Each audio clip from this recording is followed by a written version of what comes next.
So we are on top of a cinder cone dormant volcano in Lassen National Park. But we're safe. It's probably not going to erupt.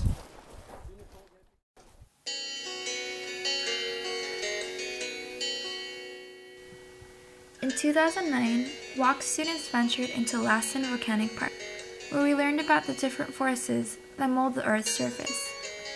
We also learned about tectonic forces, how mountains are escalated to such great heights, and also gradational forces, the contending factor that also works with tectonic forces to help shape the Earth. Gradational forces are forces that act upon the surface of the Earth that alter the shape of the land by flattening or evening it out. This can also be called weathering. In order to make significant changes, the smallest alterations occur upon rocks that make up mountains. The two types of weathering are mechanical weathering and chemical weathering. This is the process by which rocks are broken down into smaller pieces or eventually the soil. That's ironic. Weathering, very good. There are two types of weathering. Name one, Jesse. Mechanical weathering, Malika. Chemical weathering. Mechanical weathering is most commonly executed through frost disintegration and root pressure. During frost disintegration, water from natural sources seep into already existing cracks inside the rock. When the surrounding air reaches a low enough temperature, the water inside the cracks freeze and expand, thus widening the gaps to further separate the pieces. Over a long period of time, frost disintegration breaks down rocks into smaller and smaller pieces, therefore acting as a gradational force. The same concept also applies to root pressure, but instead of water freezing and expanding inside the rocks, plant seeds are deposited inside the cracks. Once inside, they sprout and grow roots that reach down to further break open the rock. Frost disintegration and root pressure are more physically apparent causes of a gradational force. Though chemical weathering is not as easy to decipher from mere observation, the effects are just as significant.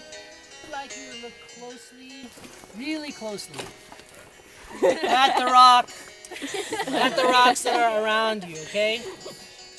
And in particular, we want you to see if you can notice, any variations in like color or texture in the surface of it. So can you do that for like 2 minutes? Chemical weathering is when there is a chemical reaction on the surface of the rock that changes the composition of the rock. One type of chemical weathering is oxidation, which is when existing iron in the rock interacts with moisture in the air, thus creating rust.